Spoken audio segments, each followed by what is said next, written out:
I think I'm living proof. Day 5, no caffeine. I feel better. You feel good? Anxiety went from maybe a 5 to down to maybe a 2. Yeah.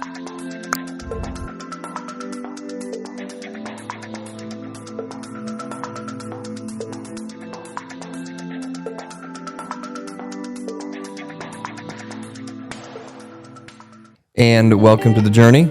Welcome. This is the first podcast with Mr. Joel Reese, and Thanks for having me. you're welcome, man. Yeah, I'm glad to be here. We're going to talk about stuff that's going to change people's lives, at least my life. I'm on day 5 with no caffeine. Nope. What? No caffeine? No coffee. How do you feel? I feel good. I feel balanced. I feel a little sleepy. Are you fighting the cravings? Not. Day 2 was the worst. Day 2 is the worst. Oh my gosh. No anxiety, which I've dealt with that before. And so I said, you know what? I'm going to test this out. And so far, so good. I feel great. I feel wonderful. A lot of people can't go most days without coffee, or they think they can. They basically wake up, they're like, I got to have my coffee, and if I don't have my coffee, I'm going to be mad. I do work from home, so it's a little bit easier. I'm going to say that. By the way, we're talking about curing anxiety, or at least some things that might help you. We're not doctors, are we? Well, we're Googlers. We Google, we chat GPT. Joel thinks he's Dr. Google. Yeah, basically, Google has helped me many times, but it's not always accurate. I have found that out. Just like Wikipedia is filled with all kinds of just stuff that people have put in there. Crap. Isn't it interesting how you feel like if you Google the right things, you're doing it specific ways, because if you Google, what are the benefits of drinking coffee? Then you're going to get the benefits, right? You're going to get them. But then you might come across a few negatives where people are like, you get those few articles or sites that are like, well, let me tell you the cons. Bro, but the reason why I'm Googling what are the benefits of coffee is because I don't want to think about the negatives. I just want people to tell me how good it is. You're so right. So we'll curate the search just to make it fit what we want to hear, because we don't want to hear the bad, right? That's it. I think that's what a lot of us probably You nailed do. it. Hey, I do what I can. We're on a journey. We're on a journey here, Joel. We're In all seriousness, I do want to help people deal with real problems with real solutions. And I think I'm living proof. Day 5, no caffeine. I feel better. You feel good? Anxiety went from maybe a 5 to down to maybe a 2. Feel better. You feel good? Anxiety went from maybe a 5 to down to maybe a 2. Yeah. So Yeah. That's good. I'm not concerned as much now about things like, well, my dog is really annoying. You're done. He's not as annoying. Stubby. Stubby. So normally Stubby is next to me, and he's kind of stinky, so sometimes I just get really annoyed. And now I don't care as much. I was like, it's probably the lack of caffeine. So Yeah. okay, so real quick, caffeine. Really interesting. I was telling you earlier, the 70% of people that are diagnosed with anxiety disorders, doctors say, now some doctors say, the study shows, which I'll link below the study I'm talking about. Yeah. So I really want to try my best to never just talk about random things that don't have any backing to them.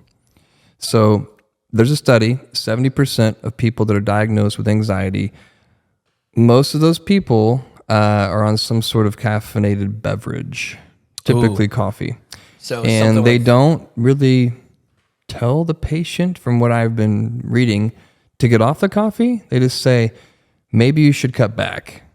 Yeah, again, 70% of people that have been diagnosed with anxiety, usually the doctors contribute that to, well, they say it could be because of caffeine. And I'll link the study below in the description.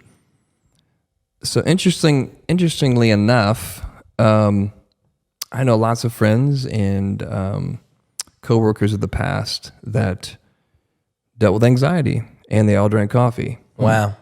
And they were like, no, I'm never giving it up, man. Yeah. Like they wouldn't do it.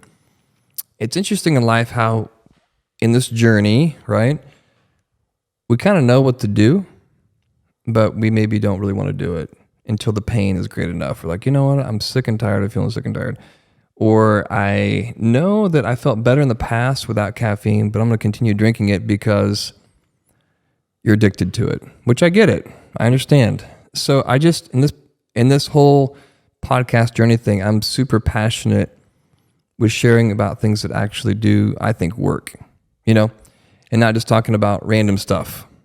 So let's talk real quick about just some of the reasons why people don't experience anxiety, why they're seem like they're bulletproof and they can drink coffee whenever, do whatever. Right.